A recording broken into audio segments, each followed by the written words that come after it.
एक बार पुनः हम उसी प्रकरण को आगे बढ़ाते हैं कि वर्ण विचार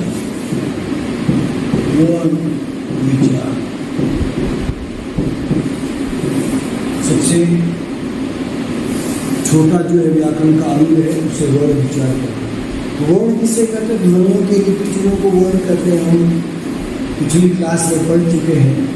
अब हम छोटी इकाई वर्ण हिंदी की होती है, एक उसकी लक्षण है वर्ण अविभाज्य, उसके टुकड़े नहीं किए जा सके। वर्ण ध्वनि पर निर्भर है, उसकी ध्वनि निकलती है। तो कुल वर्ण 44 होते हैं। तो ये दो प्रकार के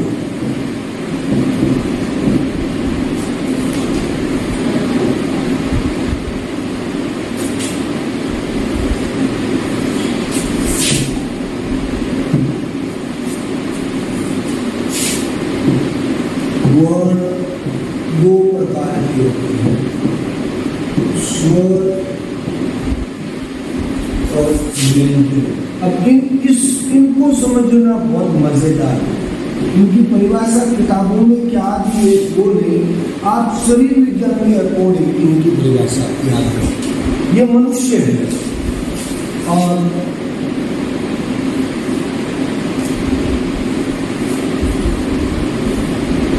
अब इसमें यहाँ ये फेफड़ों से ये नलिका के द्वारा ये जो है यहाँ एक श्वास की प्रक्रिया, यहाँ से लेकर के यहाँ मुख तक, यहाँ तक ये पूरा हमारा जो है तालू का भाग है जिसमें जीभ पड़ी रहती है और यहाँ तक यहाँ वो काकल होता है।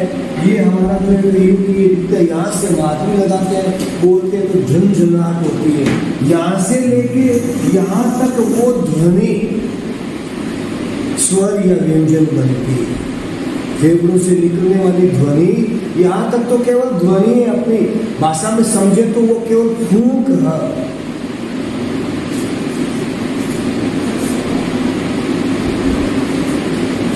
वो केवल फूंक है, लेकिन यहाँ से लेकर यहाँ तक वो ध्वनि या तो स्वर बनती है या व्यंजन बनती है। मतलब वो ध्वनि सीधी निकल जाती है, सीधी मिश्रित होती है, तो वो व्यंजन है। वो ध्वनि बाधित होकर निकलती है तो व्यंजन है। अब ये समझना बड़ा मजेदार है कि स्वर जो होते हैं फेफड़ों से निकलने वाली वे ध्वनियां जो मुख विवर में अबाध गति से बाहर निकल जाती है, स्वर कहलाती है। फेफड़ों से निकलने वाली वे ध्वनियां जो मुख विवर में बाधित होते हुए बाहर निकलती है, कभी कंठ से बाधित होती है, कभी तालु से बाधित होती है, कभी मूर्धा जीभ से बाधित होती है, कभी गंधदान से बाधित होती है, कभी ओठ से बाधित होती है, कभी आदि दांत और आदि वस्त से मसूड़ों से बाधित होती है। तो वो अलग अलग तरह से उच्चारण के स्थान पर भी ध्वनियां हुई, लेकिन ये सारी ध्वनियां व्यंजन कहलाती है। व्यंजन के प्रकार अलग अलग, बहुत गहरा ये विस्तृत टॉपिक है कि 3-4 दिन लग जाए हम व्यंजन को अगर कंप्लीट समझे। लेकिन सामान्य रूप से हमें इतनी जानकारी होनी चाहिए कि स्वर किसे कहते हैं? फेफड़ों से निकलने वाली वे ध्वनियां जो मुख विवर में से अबाध गति से बाहर निकल जाते हैं, स्वर कहलाते हैं। फेफड़ों से निकलने वाली वे ध्वनियां जो मुख विवर में बाधित होते हुए बाहर निकलती है। विवर कहते हैं छिद्र को, छेद को। हमारे शरीर के 10 द्वार है, ऐसा भक्ति काल के संत कवियों ने भी कहा है और ऐसा योग में भी निर्धारित है, मनुष्य शरीर विज्ञान में भी है। तो मुख भी एक प्रकार का द्वार है, छिद्र है, तो वीवर कहते हैं। मुख वीवर में जो ध्वनियाँ सीधी निकलती है वो स्वर कहलाती है, जो ध्वनियाँ टकराते हुए निकलती है वो व्यंजन कहलाती है। एक मूल रूप से पुस्तकों में जो दिया जाता है वो परिभाषा वो ये है कि स्वर जो है वो स्वयं स्वतंत्र होते हैं, जबकि व्यंजन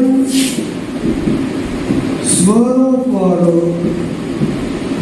आश्रित। ये बड़ी बात।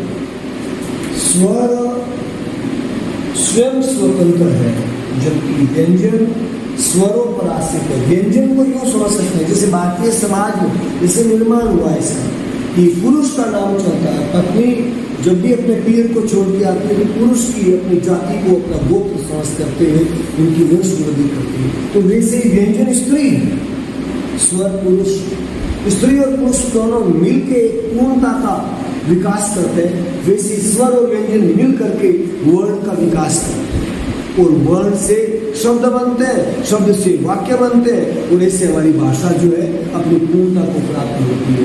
स्वर जो है वो कुल स्वर 11 होते हैं तो जबकि कुल व्यंजन जो है वो 33 है। व्यंजन कुल व्यंजन 33 है। अब हमें ये देखना है अलग से कि स्वर किसे कहते हैं, स्वर कितने होते हैं और स्वर कौन कौन से प्रकार के होते हैं। तो इन 11 स्वरों को भी 3 भागों में विभाजित किया। हम अमूल 13 लेते हैं, वो हम आगे देख लेते हैं।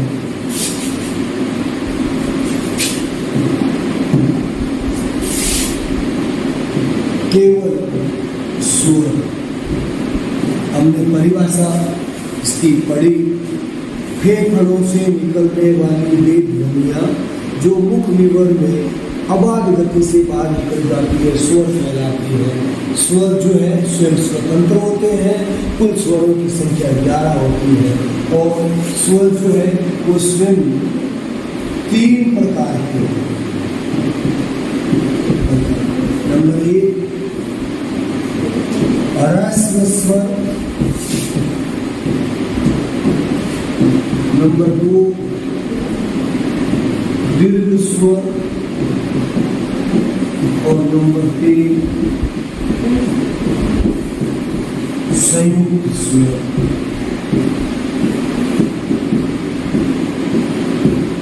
ह्रस्व स्वर को मूल स्वर भी कहते हैं।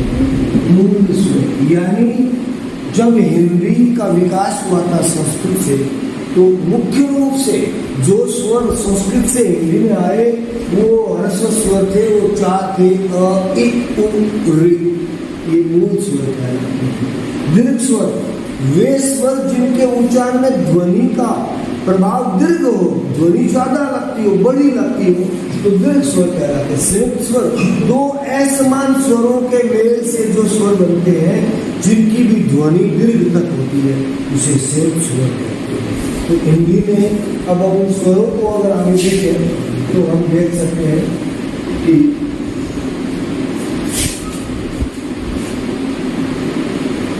नंबर 1 ह्रस्व स्वर। ह्रस्व मतलब कम ध्वनि, इसका विलोम शब्द है दीर्घ, ज्यादा ध्वनि। जैसे लघु, लघु का गुरु बड़ा, लघु छोटा, गुरु बड़ा। इसी ह्रस्व स्वर यानी इसकी परिभाषा देखें तो वे ध्वनियां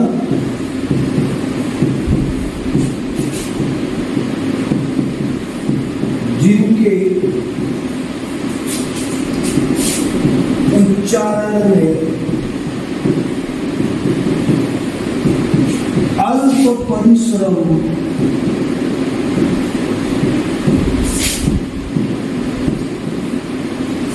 करना पड़ता है,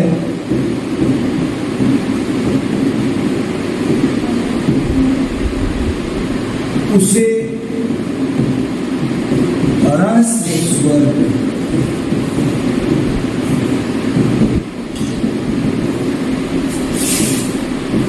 इन्हें मूल स्वर भी कहा जाता है। और एक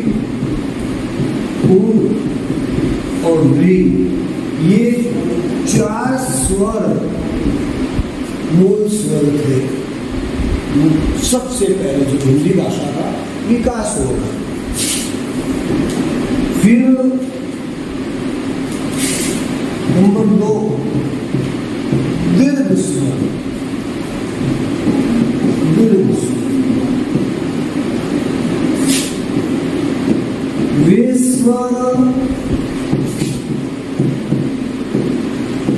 जिनके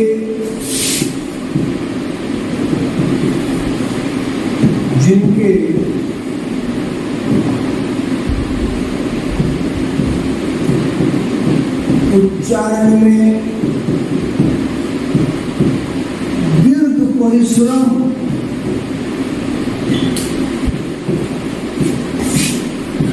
करना पड़ता है,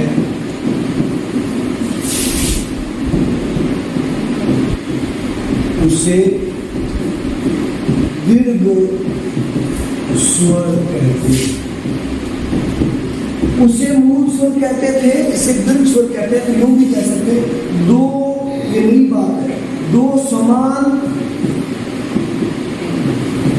स्वरों का मेल दीर्घ स्वर है, ये भी कह सकते हैं। फिर दीर्घ स्वर ये तीन होते हैं, तीन स्वर हैं ये दीर्घ स्वर कहते हैं। कौन सा? ए और अ मिला तो आ बना आ दीर्घ स्वर, ई और ई मिला तो बड़ा ई बना दीर्घ स्वर है, ऊ और ऊ मिला तो बड़ा ऊ बना दीर्घ स्वर है। यानी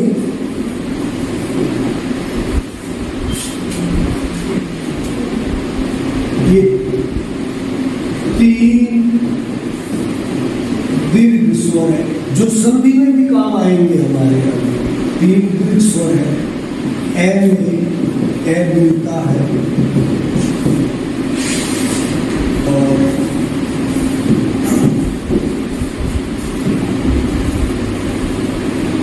ई में ई मिलता है और ओ में ओ मिलता है। तो आ बनता है, बड़ा ई बनता है, बड़ा ऊ बनता है। ये दीर्घ स्वर कहलाता है। फिर अगर हम वापस बात करें संयुक्त स्वर की, तीसरा और अंतिम स्वर संयुक्त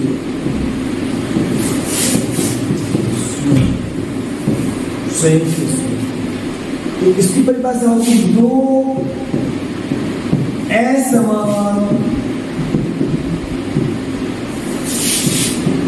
स्वरों के मेल से बने स्वरों को संयुक्त स्वर कहते हैं। ये चार होते हैं संख्या में, जैसे ए में छोटा ई मिलता है,